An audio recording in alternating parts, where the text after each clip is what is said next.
Hello everybody, happy hot days of summer. July 3rd, 2026. It's so hot, I have no memory. We're at the septic inspection for this house that had a tree limb fall on it.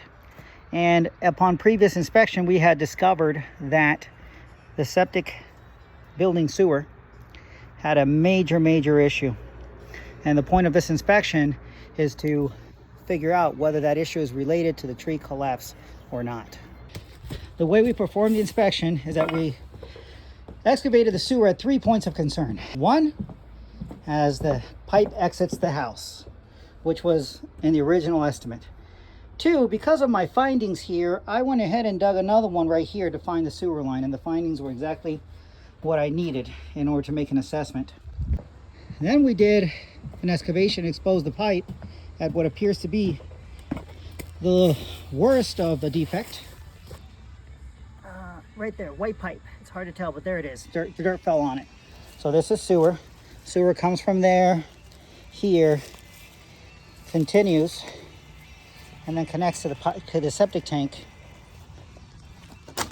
right where the white pipe ends. So literally right around here.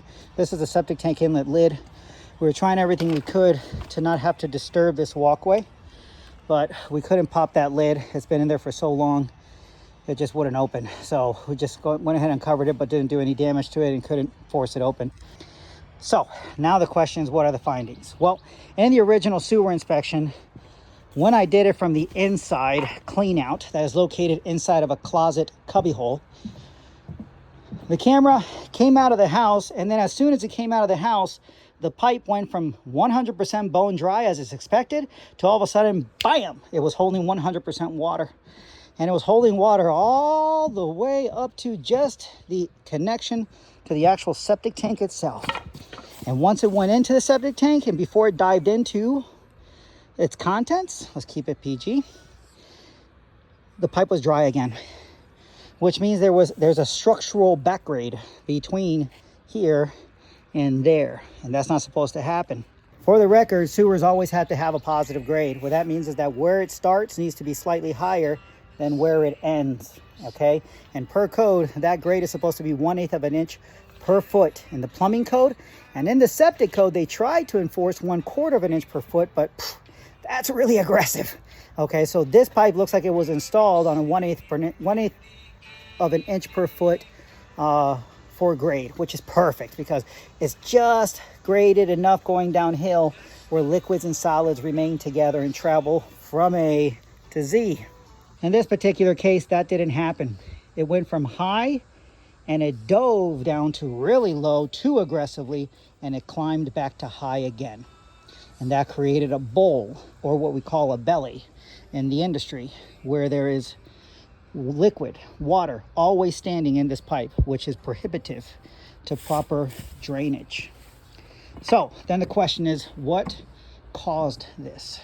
And that's where things get a little sticky, because I am seeing evidence of a failed coupling down there, which I'll show you, where two pipes come together. The male side of the pipe enters the female side of the pipe, and it looks like the female side of the pipe slipped out. Let me show you what that means. Okay, so let's pretend this is the coupling, this is the pipe. This is the male entering the female side of the coupling, okay? In fact, you might better recognize it like this. There you go. This is the male entering the female side of the coupling. It is nice and straight all the way around. It is evenly inserted up to this point in the coupling. The pipe is evenly inserted. That's a good install. And the install that's over there, this failed. Let me show you what I mean. This is the same exact coupling. What you're going to see here, you see the coupling. This is the coupling, the female side of the coupling. And then this used to be up to here, straight. This is a PVC cement line, which means that this coupling used to be all the way up to here, and it lost its union. Something really strong pushed it down. Okay, and I don't think it got pushed from here. I think it got pushed from way back there, causing the whole install to sink. And the beginning signs of that particular diagnostic is that between here and here, it drops aggressively, 6.5 inches, when it shouldn't. It should barely drop 1/8 of an inch in this particular run, and it dropped 6.5 inches, and it dropped a lot more down there. And so yeah, that's very bad. And so this entire section got pushed down and lost its grade. The question is, when did this whole thing happen? Well, my opinion is that that does not look fresh. I don't know when would have happened. Okay, so then the question is, what does this issue look like it's similar to? It is similar to when a heavy piece of equipment is driving on property and it drives directly on top of the sewer line. Something like either an excavator, possibly a very heavy skid steer loader. They do come in several sizes and several weights. Even a grader or anything like that. It could have happened any time between the time of construction and now. It's hard to tell when this happened. All I can tell you is that something pushed the entire sewer line down to the point where it separated there. It sunk heavy throughout this area, and then it caught its grade back again to positive right inside the septic tank. With that being said, I can certify there is a severe issue in this building sewer line between the building and the inlet side of the septic tank.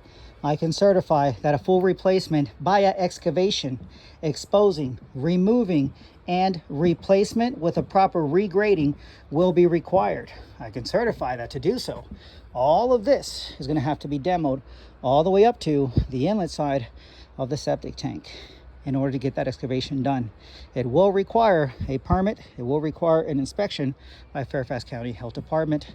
This will be a 2, possibly 3-day job after inspection and backfill. And then by the time we are done, all this will be graded in a positive direction away from the septic system, seed and straw for erosion control, and then you'll be ready to reconstruct. That's the conclusion of this inspection. My name is Ricky Salinas. I'm with Freedom Plumbers and Pumpers, Septic and Drain, a septic and grease trap company. Feel free to email me or call me at any time, ricky@freedomplumbers.com, or at my office, 703-895-4109. For now, that's what we got.